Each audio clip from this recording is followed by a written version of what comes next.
بات یہ ہے کہ آپ کی کتنا گلوریفائی ہوتا ہے کہ آج فلاں بندے کو پکڑ کے لے فلاں کو لے گئے. یہ وہی آپ کام کر رہے ہیں جو کہ مزنگ چنگی میں ایک ایسا جو ہے وہ بھی یہی کر رہا ہوتا ہے, لیکن اس کا کرمنل بچہ پروفائل نہیں ہوتا, بلیو کالر کرائم والا. اصل ایشو ہے کہ آپ ریفرنس کیسے بناتے ہیں. پاکستان میں جی میں آپ کو بتاؤں کہ ریفرنس بنانا, کسی کو پینلائز کرنا کہ تمہارے پاس چارج شیٹ کیا ہے, وہ ان کو نہیں آتا. اب یہ چیلنج ہے, ہمیں ماننا پڑے گا. اس چیلنج میں جب اکاؤنٹیبلٹی نہ ہو, میرا خیال ہے کہ ہمیں میری کچھ کنورسیشن ہوئی تھی کہ ہم نے U N convention U N COP کی سائن کیا ہوا ہے. جب تک یو این کے کچھ لوگ نہیں آئیں گے ہماری اکاؤنٹیبلٹی پروسیس میں, اس وقت تک آپ کے سامنے یہی لوگ ہوں گے. اور کون سے لوگ ہوں گے؟ آپ ان کے سی وی دیکھیں گے, آپ ان کے پریزنٹیشن دیکھیں گے, آپ ان کے ایسے ایسے کارنامے دیکھیں گے, کہیں گے یار اس سے بندہ تھوڑا آئی ہوئی ہے. اور ایسے ایسے بندے بھی جو کہتے ہیں کینیڈا سے آئے ہیں, امریکہ سے آئے ہیں, تو کام انہی لوگ نے خراب کیا. تو اس میری لاسٹ نوٹ آپ کے لیے کہ آپ کو یاد رہے گا, آپ نے لکھا ہے یہاں پہ میں نے لکھا. کیا کریں گے آگے. یہ دو چیلنج ہے کہ ہم ٹرانسمیشن ڈسٹریبیوشن لاسز کو ہاف کر سکتے ہیں, 300-400 بلین کیپیسٹی پیمنٹ آدھے کر سکتے ہیں. جب یہ ہو جائے گا تو میرے خیال میں بجلی قیمت کم ہو جائے گی. یہی حل ہے. یا یہ ہے, شرم آنی چاہیے ہمارے نیتاؤں کو 15 بلین روپے کے لیے ناک رگڑنا کیسا لگا ان کو آئی ایم ایف کے آگے. نہیں تو کر رہے نا. ان کو آئی ایم ایف کو سوری جنہوں نے ماسٹر پلان بھیجا ہے کہ ہم ریویو کریں گے, ذرا چیک کیجیے. آخری بات, وہی سیکرٹری ہے, وہی لوگ ہیں, اب پکڑ دکڑ کر رہے ہیں. پوچھنا چاہیے پہلے کیا کر رہے تھے تم, پہلے تو آپ نے یہ کام نہیں کیا. تو یہ میرے شکریہ. نوٹس ہیں. ہم آپ یہ کہہ سکتے ہیں اگر تو اس قوم کو بچانا ہے, کیونکہ ایک سینٹینس کہا تھا جنرل باجوہ کو کہ لسن, انرجی سیکٹر پاکستان کی اکانومی کو بنائے گا یا ختم کرے گا, اور سیکٹر کا وہ ہوگا. اب آپ جب آپ کا اکانومی کا یہ آ رہا ہے تو ملٹری پارٹ تم کیسے بنو گے. آپ سے جی صاحب سے مل سکتے ہیں آپ, یہ میرا سوال ہے. خدا حافظ. بہت شکریہ جناب جو ہے اچھا چینل بھائی صاحب.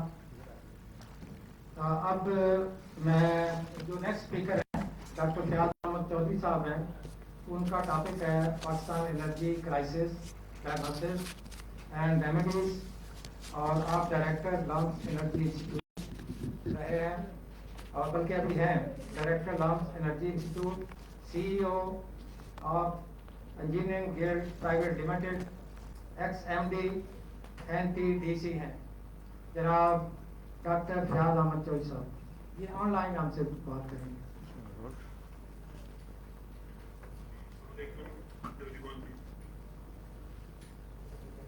میری آواز آ رہی ہے؟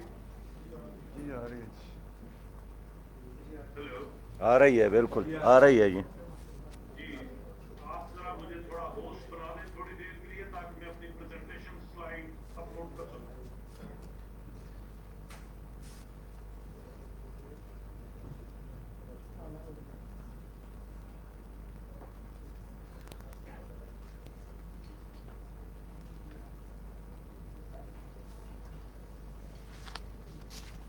جی آپ کو ہوسٹ پر آ رہی ہے اور شیئر اسکرین کی بھی سہولت دے سکتی ہے, دونوں آپ ٹھیک ہو گیا.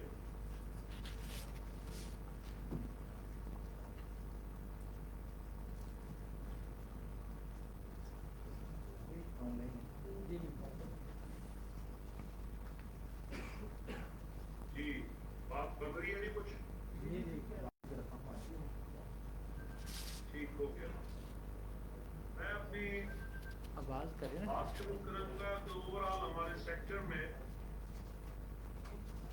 ہماری جنریشن کی کمپوزیشن کیا ہے اور وہ کہاں لوکیٹڈ ہے. سلائڈ میں آپ کو تھوڑا جو آئیڈیا ہوا ہے کہ ہماری اوور آل جو انسٹالڈ کیپیسٹی ہے آلموسٹ وہ جو نئے نمبرز ہیں یہ میں اپڈیٹ نہیں کر سکا, وہ 41,900 some thing, almost 42 NTDC system میں. اور ہماری جو اویلیبل